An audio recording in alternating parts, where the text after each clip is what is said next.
You're watching Hack the File. I'm Michael Lopez, and in today's video, we're going to be doing Ransomware in the Ethical Hackers book series. Enjoy. All right, I'm back. Um, if you guys don't see these videos for a week, or if I skip a week, it's because I was either really busy with work or something. Because I love doing these videos. Um, so we're gonna do the next task on in this chapter in the ethical hacking book series. I think where we left off is we did some encryption, and so now we're gonna do um, the next phase. I guess we're gonna write some ransomware, and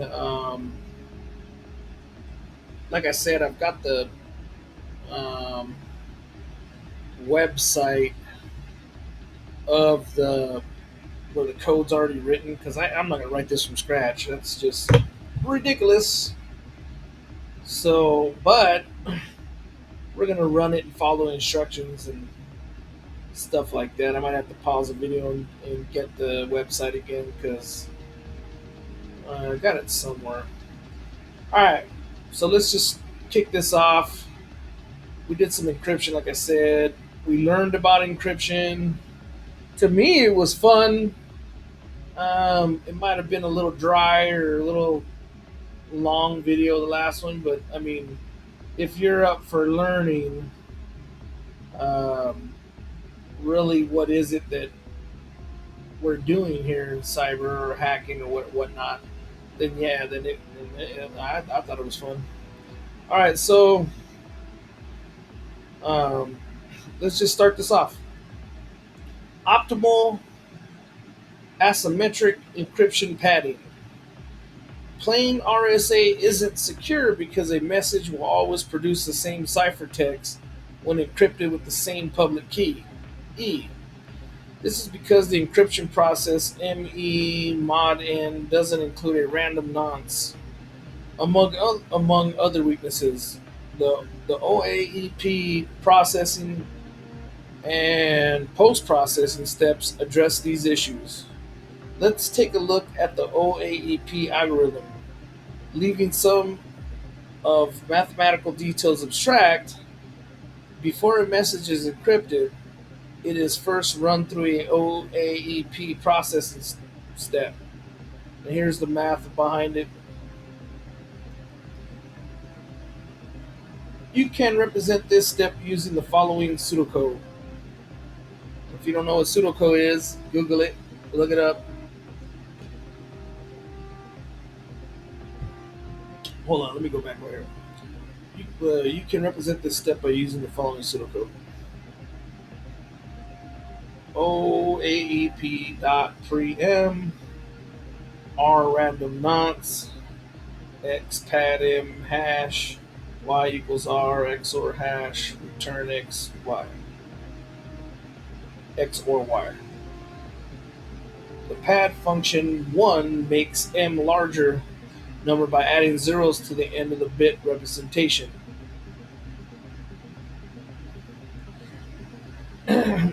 And hash represents a hash function, like SHA 256.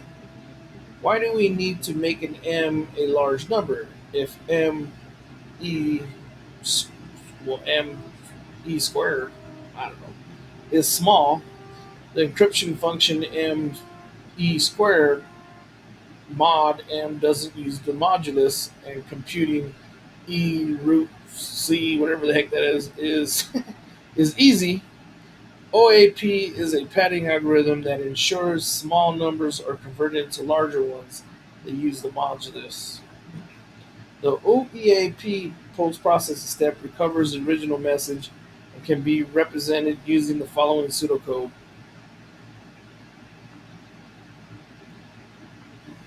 Because these encryptions possess processes are so delicate, a hacker could easily break the encryption if they discovered flaws in how a software developer or a software administrator use these encryption algorithms. For example, if a programmer used PKCS1 version 1.5 instead of OAEP for processing, a hacker could decrypt the ciphertext.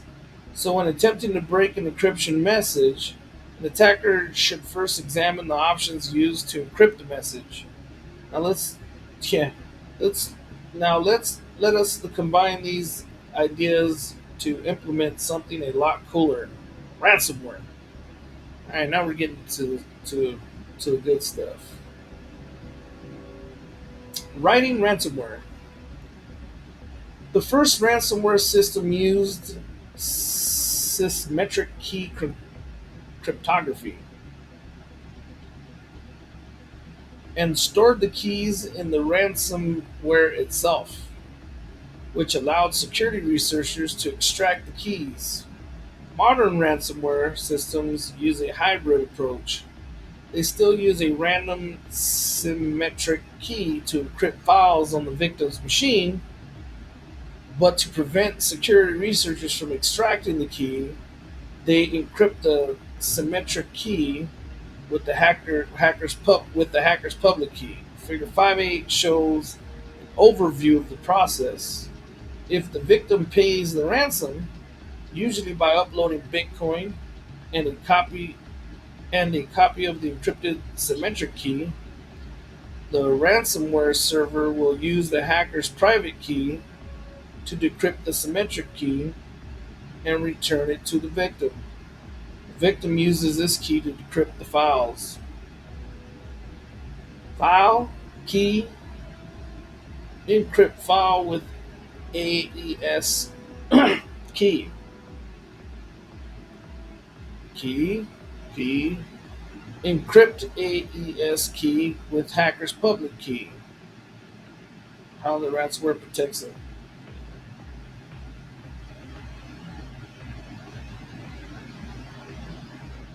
Okay. Of course, the attacker could just accept the payment and ignore the victim, never decrypting the file nor sending the key. Once the victim pays, the attacker has little to gain for participating in the decryption process. In this section, we'll write our own ransomware client in Python. So as I'm doing this, I'm gonna kind of what I think is really important to me and to you guys, whoever's watching these videos, is since we're gonna copy and paste this code, um, we're gonna gain nothing from that. So what we need to do is we need to um, try to understand this code as well as we can. So I have a little bit of Python programming behind me. Some of you may not have it at all, but what I'm gonna do is I'm gonna go through and they're gonna explain what it does. Right, 1, 2, 3. They got the little numbers there. We already know this, and then that's what we need to focus on this because running it, getting it to run is gonna be all right, but that's not what happens in real life. When you're writing code, you got to get it to run. You're gonna have a lot of issues. We're not going to have no issues because it's already written and I'm sure it works, right? We're going to get it off of the GitHub or whatnot. Um, so I'm going to emphasize more trying to understand what the process is doing, and then learning the coding is a whole other story. But that's what I'm going to focus on. Okay, so we'll write. Okay, hold on. Let me read it again. In this section, we'll write our own ransomware client in Python. They just say Python, but it's Python 3 everybody's using now.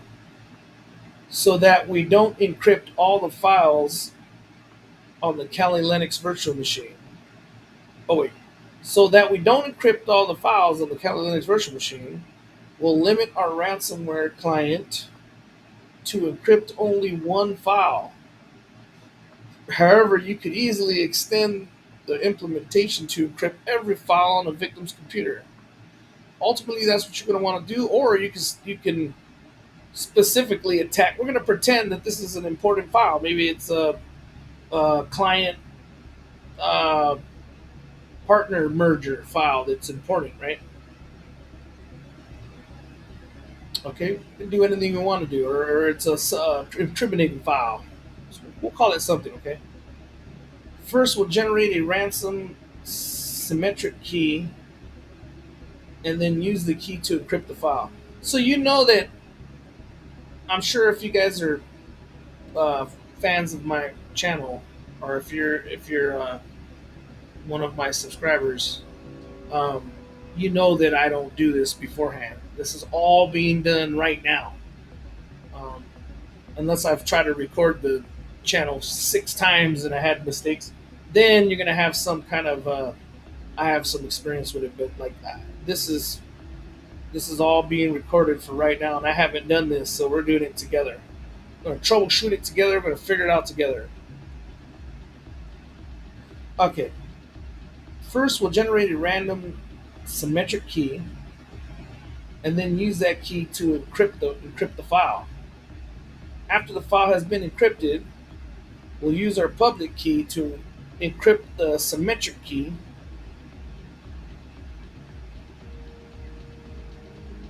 and save it to a file on the Kali Linux machine. When the program terminates, it will delete the symmetric key. We'll use the PYCA/cryptography library recommended by Python Cryptography Authority. Install the library by running this command. So we're going to install this library first. Now, if you don't know what a library is, it's software related, and you got to Google it. Watch some previous videos I've made, or just Google it. And the reality of all this is that you just need to Google something, or research something, or read a book about things that you don't understand. So if you get caught up in your listening or whatever, and you're like, I don't know what the heck a library is, for software, Google that.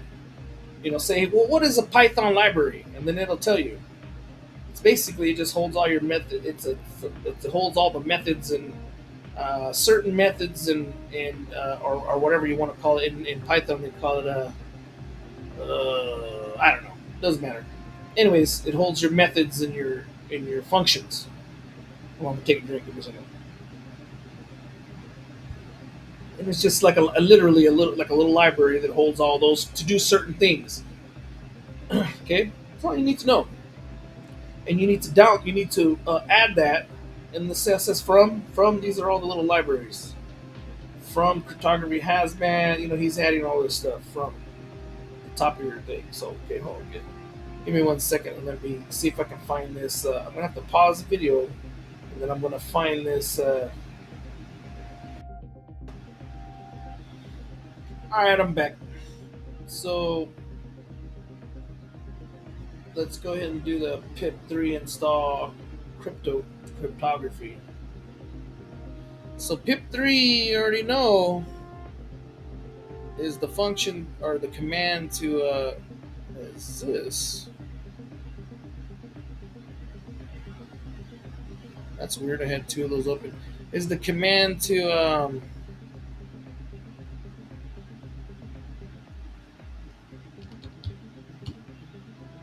download Python uh, libraries and stuff like that. So let's go ahead and open up a new command.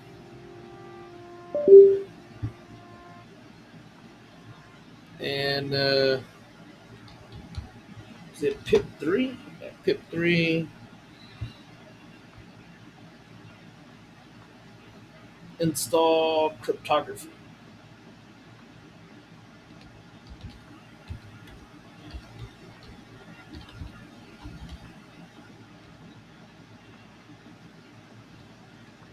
If I could spell.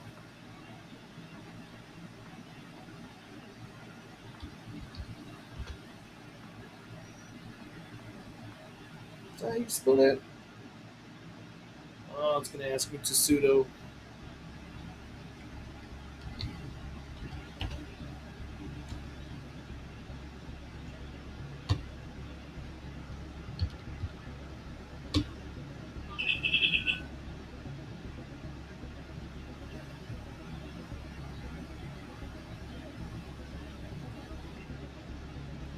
So it says requirement already satisfied. So I already have it for some reason.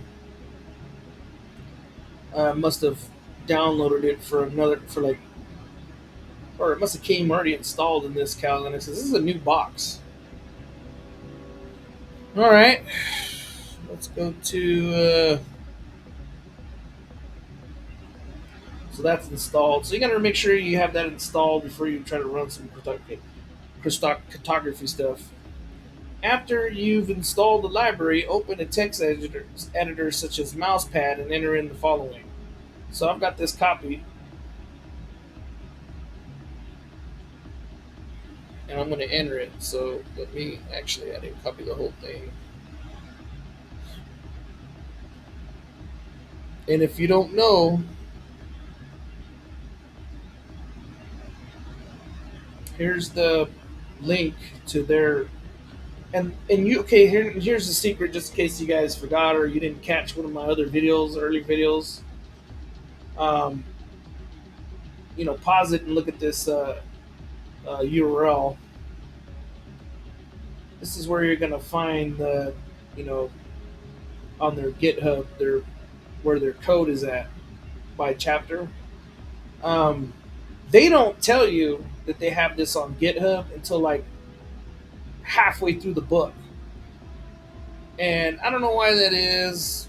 Maybe they want you to go into Python and try to type this yourself, which is a freaking nightmare if you've ever used Python and for the first time. It's not like C sharp. It's not like C plus plus. It is very, um, I would say, uh, bitchy. Anyways, I don't like it yet because I haven't been using Python that long, but I like the idea of Python. I love how powerful it is and what it does for hacking. But as a programmer, from a programmer standpoint of view, I can't stand it. I can't stand the syntax. I can't stand. Now, even if you have a good environment where you can, it tells you everything you've done wrong, it's still really complicated. So, copying and pasting this is awesome. They probably want you to experience that for yourself, but you can. You can try to, pause it right now, start typing it in yourself, and see if you can. It runs at the end. I mean, it won't. All right, so let's go ahead and do that in the text at the mouse pad. So it says do it in mouse pad. All right, let's do that.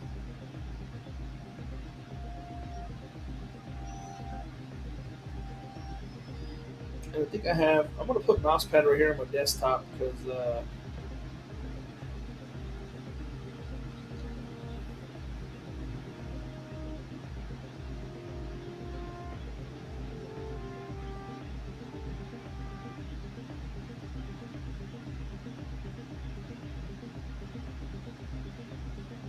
I'm a Windows guy, I guess. So here's the script. I copied and pasted from that website. And so you just paste it in here, copy and paste, right click, paste in here. And then let's see what it wants us to save it as.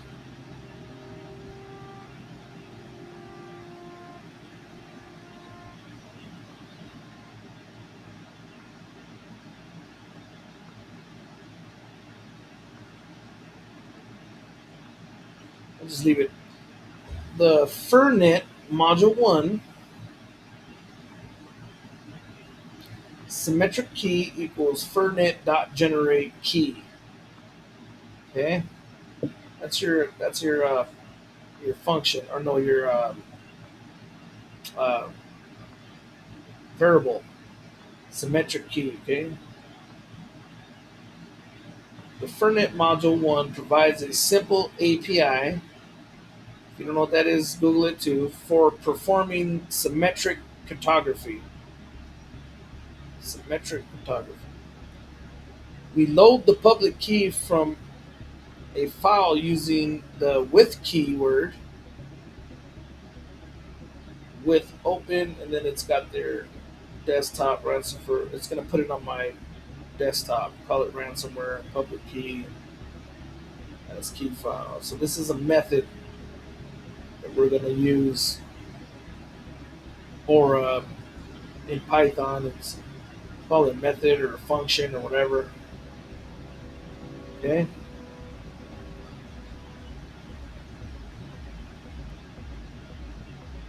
with keyword, which is better, which is a better alternative to Python's try finally keywords because it implicitly manages the resource. To see how, consider the following examples. The first example uses the try and finally keyword to open it, edit, and close a file. My file variable equals open output dot text w. Try my file dot write hello world finally. Okay, yeah. In contrast, the second example uses the with keyword to explicitly manage the resource, resulting in shorter and more readable code like this. With open output.txt w uh, as my file.write hello world. So it's just what it does is it's just showing you that it's simpler code, easier code to do it this way with the with open instead of the uh, my file, or no, instead of the try and finally, which is fine. I really don't care, right? I'm not going to sit here and program these. They in hacking, they're probably going to. Well, I mean, if I wanted to program something like this, okay, um, I could do it from scratch, but most likely I'm going to pull up somebody else's idea or something and then just modify it, right? Because it's just faster that way. There's no shame. You've got these people that are hackers that call people script kiddies or something like that.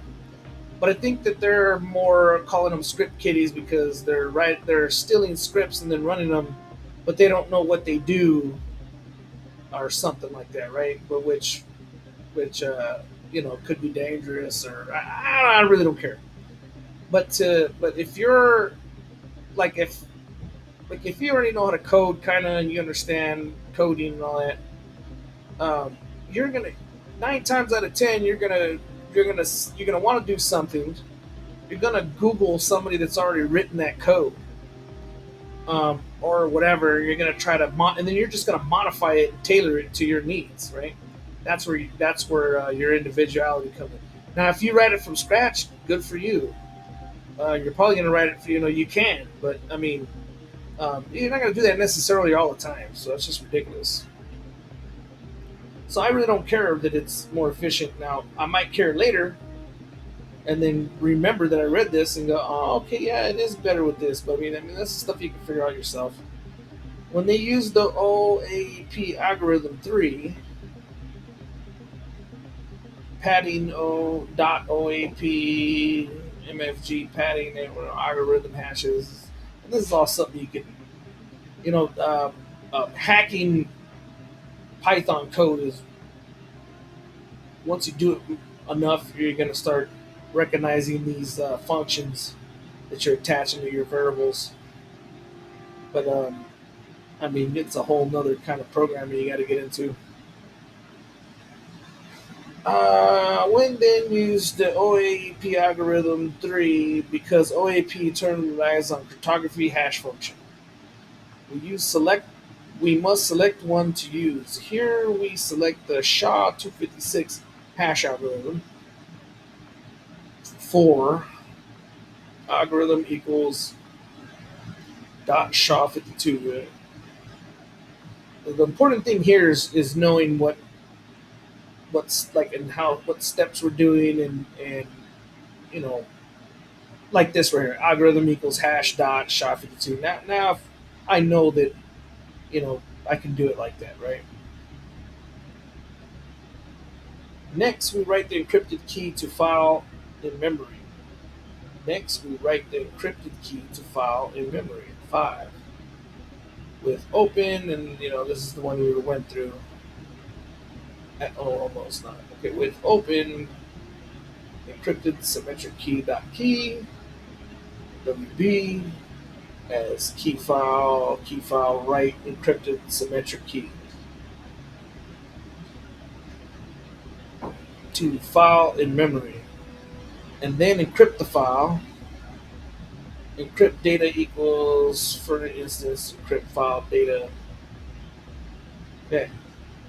When the program terminates, the plain text symmetric key uh, will be erased from the computer's memory. Now, how can an attacker in a coffee shop demand money from the company by uploading this encryption ransomware to the company system? In Chapter 2, we discussed how an attacker could use an ARP spoofing attack to intercept a target web traffic. In Chapter 3, you learn how the attacker used Wireshark to extract the IP address of a server the target was visiting. Chapter 4, we looked at how the attacker used Nmap to scan the server and discover vulnerable FTP applications running on port 221. We also saw how an attacker could exploit the FTP application and upload a custom reverse shell. The attacker could then use this reverse shell to upload a copy of their own encryption. Okay, hold on. Strike that, reverse it. We also saw how an attacker could exploit the file transfer protocol application and upload a custom reverse shell. Okay, yeah, we did that. The attacker could then use this reverse shell to upload a copy of their own encryption ransomware on the web server. Okay. Chapter 7 and 8, we'll discuss techniques that hackers could use if they can't find any other vulnerabilities in the server. So this is just going over how the hell we get into their server. Exercises. We already did all that, so we're not worried about how. There's many ways to skin a cat. Exercises. Attempt the following exercise to deepen your understanding of encryption and ransomware. In this first exercise, you'll write a ransomware server that decrypts the symmetric key and returns it to the client. In the second exercise, you'll extend the client so that it sends a copy of the encrypted key to the server. In the final exercise, you explore the solved and unsolved codes written on crypto statue, written on the crypto statue in front of the Central Intelligence CIA headquarters in Laney, Virginia. I don't know if we're going to do that one. That sounds cool though. Okay, the ransomware server. Let's do that. Implement a server that communicates with your ransomware client. Your server should be able to handle multiple client connections. God. Once a client connection connects to the server, the client will send the server an encrypted symmetric key. Once the client connects to the server, the client will send the server an encrypted symmetric key. Your server should decrypt this key using its private key and then send it to the client. This is after they've paid the ransomware, or what? Most likely.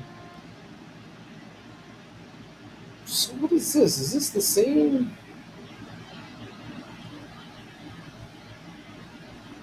I'm confused. Okay, we're gonna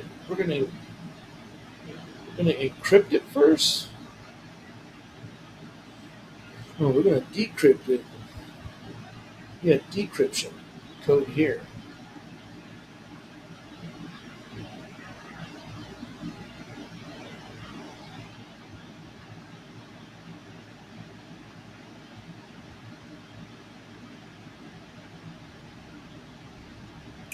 We begin implementing the function that will decrypt the symmetric key send it back to the client.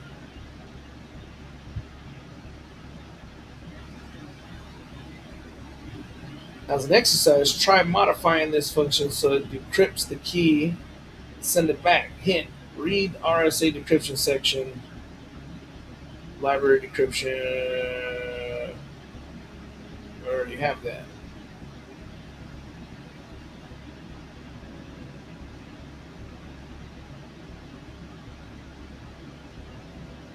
Next, we'll create a new instance of the TCP server,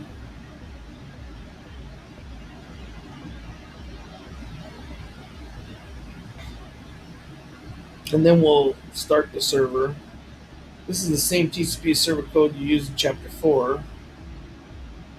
As an as an added challenge, we'll try extending the ransomware server to check for receipt of Bitcoin. Extending the ransomware client. So is this these are the different exercises?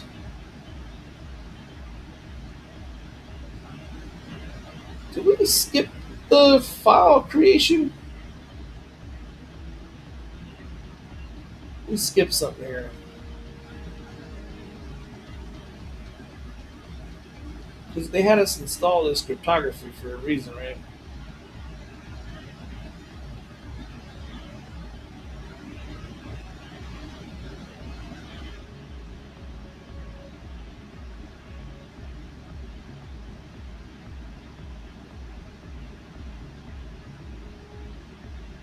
Did we ever run this?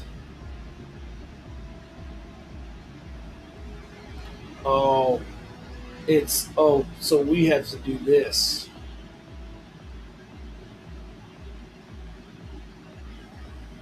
So it wants us to go back to these chapters and run this test. And run this. And then we're going to use the reverse shell to upload a copy of their own encryption ransomware. Alright, so let me pause the video, get all this set up, and then let's do this one. So give me a second, and we'll run this. Alright, I'm back. This one was a hard one. So, literally took me like 4 hours to figure this all out. So, I wasn't going to make a 4-hour video. So, I'll just go through real quick what I did. So, we left off on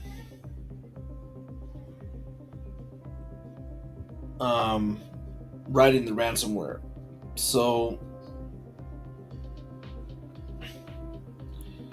instead of well, I'm gonna simulate what we've already done in previous videos, like getting the backdoor open on the Metasploitable and doing a reverse shell. Okay, but actually, I don't even have to do that because this one's very complicated. But I mean, I can get it to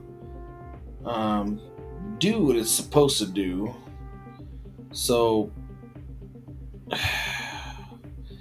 let's look at the last thing we did. Right, we created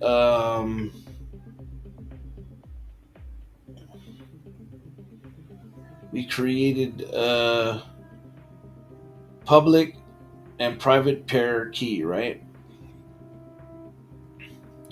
And then we extracted the public key. And they had us do this over here in my home, right? And I've got the public and private keys here. But I'm going to move them to this ransomware folder, right? Because this is where we're going to do the the ransomware, right? We're going to hack the victim from here, from this folder or whatever. We're going to set up a server from this folder and my thing. We're gonna have my all my stuff here, right? Private and public key, just to make it easier. And then this top secret text is supposed to be in the victim's machine, but I'm gonna explain that how I can't do that really. That's gonna take another 4 hours to figure that out using the Metasploitable. See, so I don't understand why they give us all this stuff if we can't even. I mean, we can. It just takes us longer to figure out how to do it. But anyways, I'll explain that here in a second. But so we're gonna do it all from here, so because it makes it easier, okay? And so um, let me see. So first, we hack into the back door of, or however you're gonna hack into your victim, okay? And then we're gonna locate this top secret file, okay? And we've located it on his or her files, right? And then we're like, okay, so now we're gonna use a reverse shell because right here it says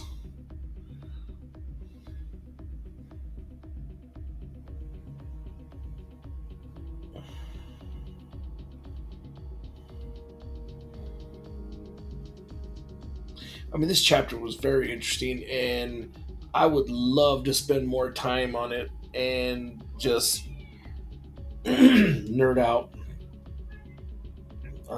So I might do that later. But for this video purposes, we're just going to get it to work and get the theory behind it, right? So if we go back here, it says, um,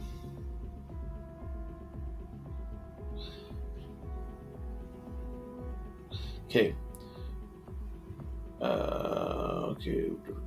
okay. Okay. They'll still use a random symmetric key to encrypt files on the victim's machine. But to prevent security researchers from extracting the key, they'll encrypt the symmetric key with the hacker's public key. So that's what we created, okay? A public and a private key. Um, Figure 5A shows an overview of this process. If the victim pays the ransom, usually by uploading Bitcoin or whatever, and a copy of the encrypted symmetric key, because we're going to leave it on their desktop, the ransomware server will if we set up a server, we'll use the hacker's private key. So we've got our private key to decrypt it, to decrypt the symmetric key and return it to the victim. So we'll decrypt it, send it back to them, then they can uncrypt their stuff. The victim uses this key to decrypt the files. Okay, so encrypt files with AES key. So we're going to encrypt the victim's file from their after we hacked them, and then we're going to encrypt the AES key with the hacker's public key. So we're going to use our public key to to hack it. I mean to encrypt that AES key. Then we ask for money. We say, "Hey, give us some money. Your files are encrypted. If you don't give us some money in Bitcoin to this, address or server or whatever." That's some more research I have to do, or you can do it. This is a cool book. I love it. Then we'll send you the decrypted asymmetric uh, encryption you have on your desktop, and that should allow you, once it's decrypted, should allow you to decrypt your file, right? Okay, so it says in this section we'll write our own ransomware client in Python. So we don't encrypt all the files in the Kali Linux virtual machine. Now this doesn't make sense to me. Why they said that? It might be a typo. Um, Actually, they're probably expecting me to do exactly what I'm going to do right now. It's just run it on my Kali Linux VirtualBox in a safe little area. And that's what I'm going to do, right? I was trying to figure out how to do it for real on my Metasploitable, but it is really hard on the Metasploitable because the Metasploitable sucks. Now, if you hack somebody's system, you can definitely get uh, uh, uh, directories where you're at from there better. And but see, that's the thing. You would have to. And we'll go through that right now. So let me explain what I'm talking about. So we'll go through that now. So we'll limit our ransomware to the client to encrypting only one file. However, we could easily extend implementation to encrypt every file on the victim's computer, which is fine. We'll generate a random symmetric key and then use that key to encrypt the file. After the file has been encrypted, we'll use our public key to encrypt the symmetric key. Okay? It seems complicated, but it is. It takes a minute to understand it. It took me, but like I said, about 4 hours, and I'm not gonna make a 4 hour video, so I'm just gonna come back and tell you exactly how I figured it out when I did, and save it to a file on the Kali Linux machine. Um, encrypt this, encrypt the symmetric key, and save it to a file on the Kali Linux machine. When the program terminates, it will delete the symmetric key. So that's kind of confusing, right? We'll use our public key to encrypt the symmetric key, save it to a file on the Kali Linux machine. All right, so which I think they're saying this as an example, and then I'm gonna talk about how we would use it as ransomware, I think, or how I think we would. Now I might not be right, and I'm sure I'm not, and it's gonna have to take more time to actually experiment with this and see how I would do it, right? Um, and Figure it out. But this is how I think it should work. But this wordage is just confusing to me, right? It might not be to others, but it is to me. When the program terminates, it will delete the symmetric key. Okay. So we've already downloaded this and we've already got this, okay? We already read that. Okay, when we use okay, so this goes through, that's fine. Next, we'll write the encrypted key to file in memory and then encrypt the file. When the program terminates, the plain text will be erased from the computer. But now we have an attack. Okay, so this is how it works. So this, we're gonna hack. We also saw an attacker could exploit FTP application and upload a custom reverse shell. We already did that, right? And if you want to see it, we can do it again. The attacker could then use a reverse shell to upload a copy of their own encryption ransomware to the web server. So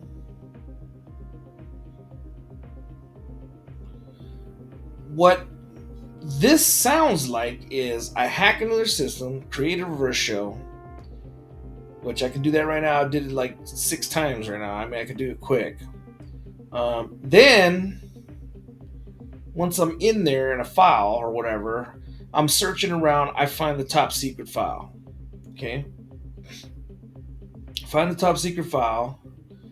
I use my reverse shell to upload my malware after I adjust my program. So I would get the I would get the I would get all the information I needed. So like where it is, the IP address that I'm hacking, all that stuff, or whatever I'm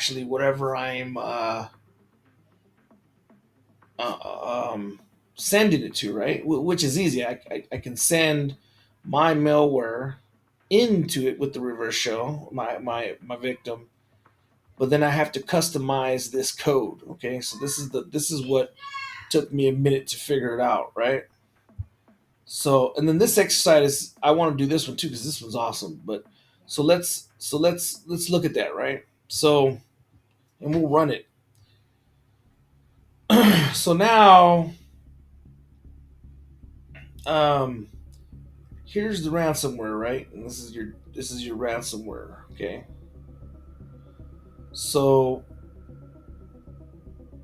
when you're When I've uploaded this and I run it from their machine, okay, this address here is gonna come into my machine. So I'm gonna have to adjust this address to wget my IP or whatnot to my server, or the server that I'm going to create or whatever, to my Kali box. But I mean, it's going to be a one of my servers that I set up, right? Actually, it's going to be one of the servers that we used. It's going to be this server, this shell server .py that we used before, right? We're going to have that it's going to be communicating with him. Anyways, um, so this has got to be customized, right? So I go in, I hack their machine, and then this is going to be customized to go get. And it's probably going to be like wget, depending on what I hacked into. So if I did FTP, I'm gonna come back and change this, and to an FTP, wget something whatever, right? Because I'm in the FTP. I got a reverse shell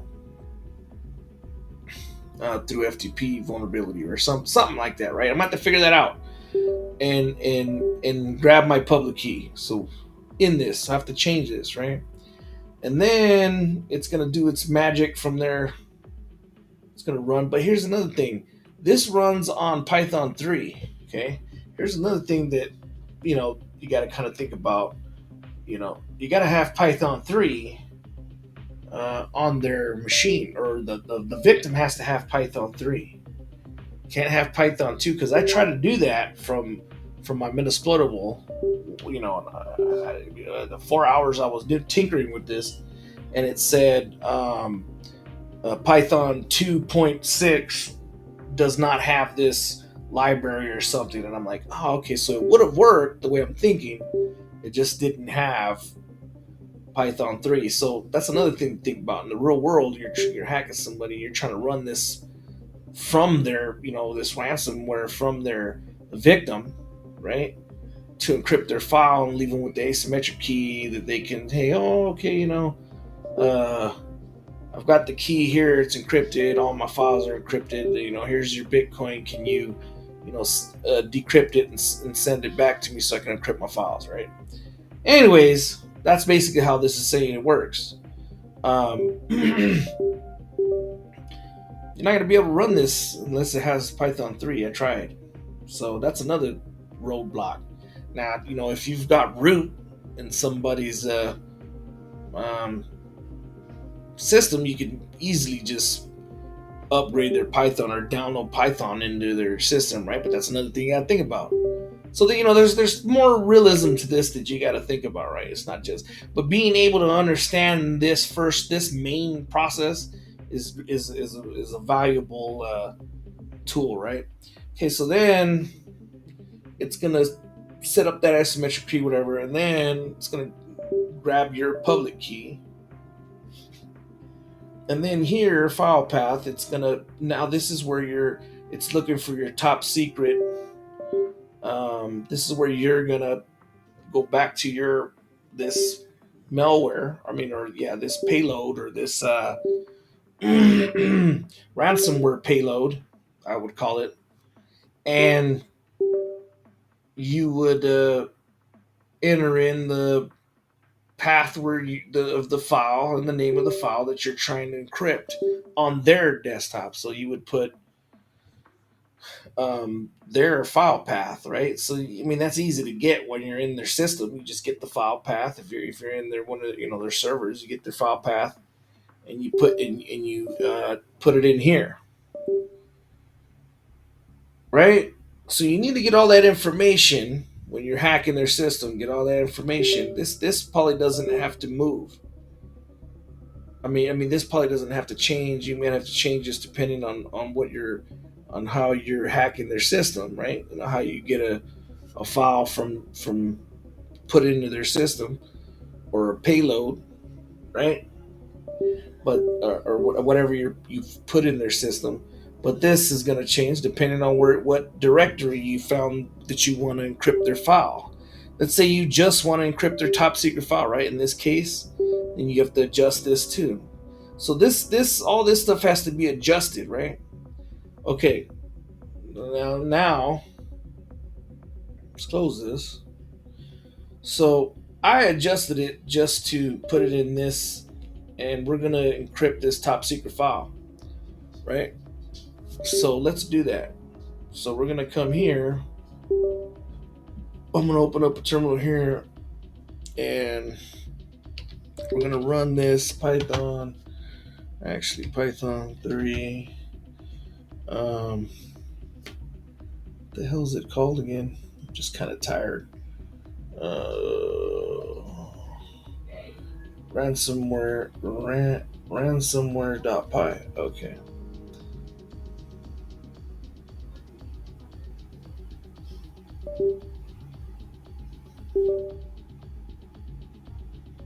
And I was tinkering around with this for a minute.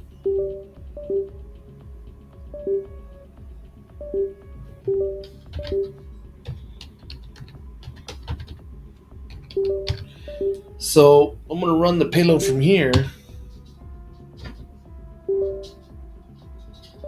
Oh,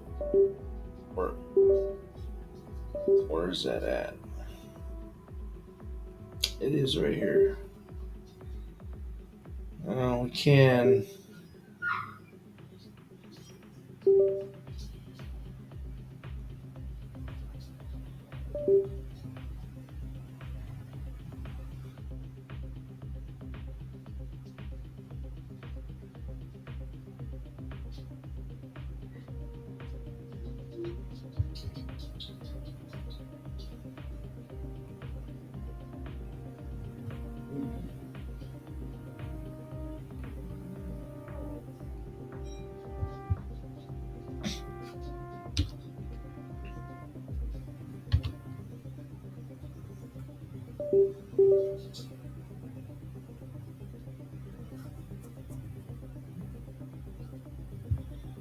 God, I mean, can I not spell?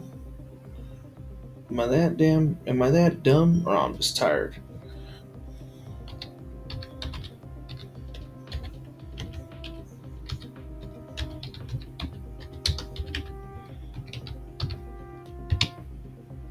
Okay, so it ran it. I ran that, right? And what it did was it took this. So now it took this encrypted encrypted symmetric key, right? And it created this encrypted symmetric key. Here's my public key that my private key that I'm gonna use to decrypt this and send it back to them, right? Once they send this to me. Okay, if you look at this top secret text, it's encrypted now. So no, it's encrypted. Okay.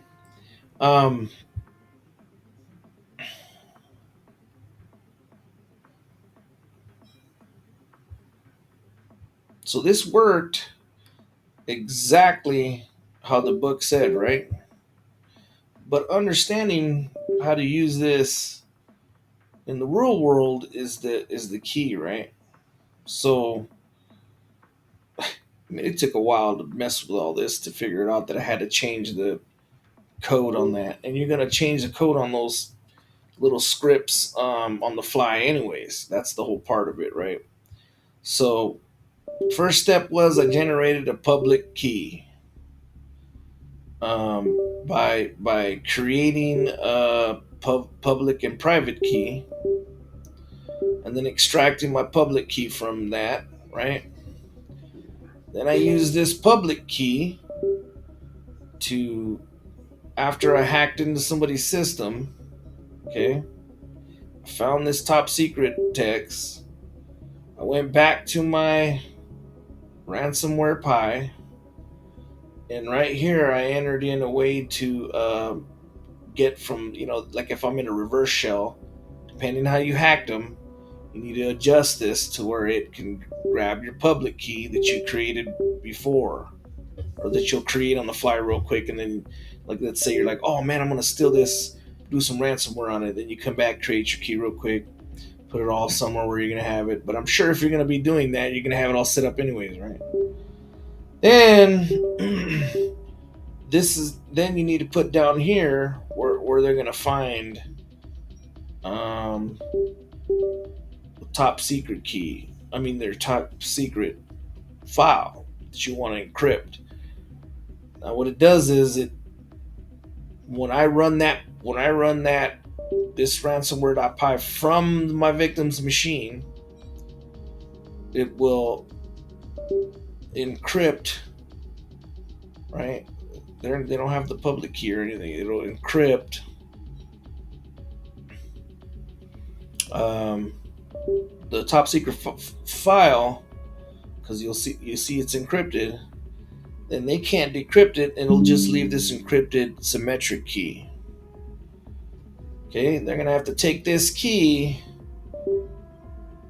send it to me, and then I use my private key to decrypt it and then send it back. So I'll actually want to copy this. Now,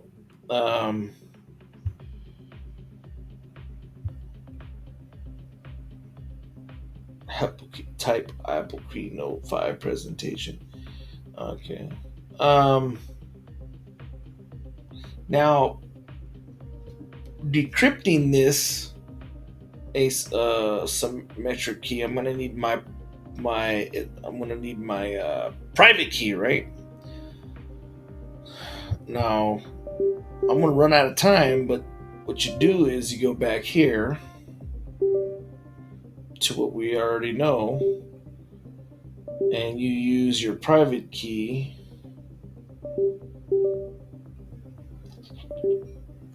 to decrypt. Not this one.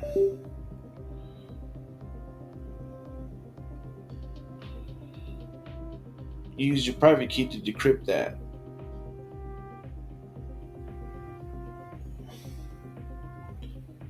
So, I don't know if it tells you how to do that in here, but you can Google it, right? And I'm sure it's going to tell us as we go deeper into the book.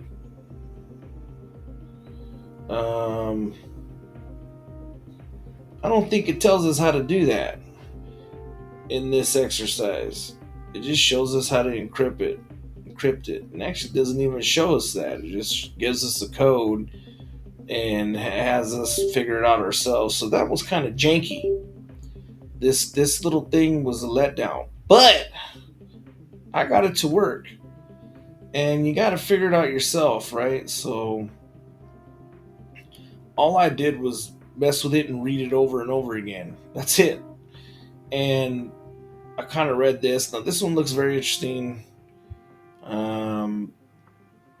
All it does is adds a server that's gonna look for if they sent after they send you the key, it's gonna decrypt it. So this is how they use. This is how they decrypt that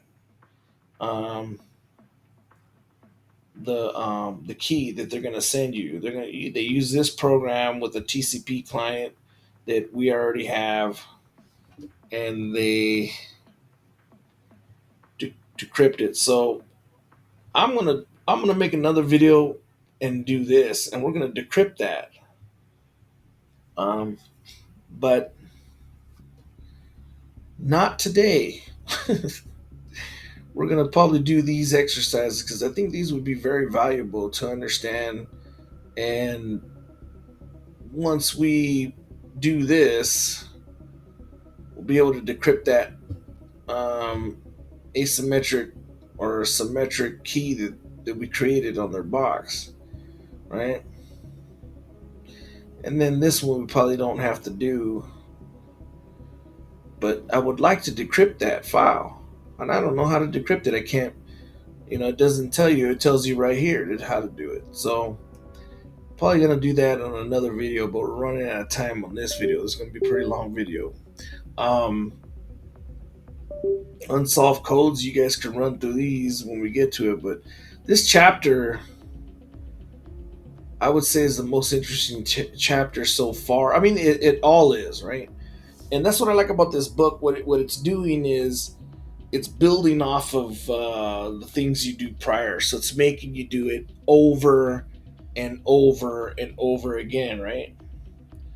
So you learn over and over again the same things, but you're adding on to it. So I can guarantee you on the next chapter we're gonna use some of this and build off of it, right?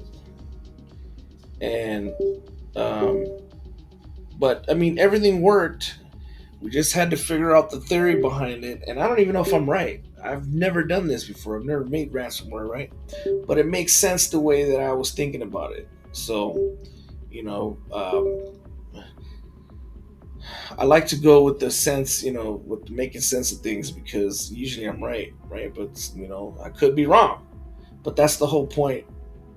Get in here and mess with stuff. So, um, we might do this one next. Do I care if I can decrypt that file? I actually do. I mean, it's bothering me. I want to decrypt it, and I want to get this code running, but that's going to take me another 4 hours to figure this out. Because this one is an exercise where they want me to, go here and read it, and I can set up that TCP client. Then I'm gonna have to figure, so it's a lot just to decrypt that file. So I don't know. I got it working. I got it encrypted, and if I actually wanted to get into the ransomware business, I probably want to do this one, but I don't. So, all right. If not, we'll just go to the next. We'll go to the next chapter. So I hope you had fun, and see you next time.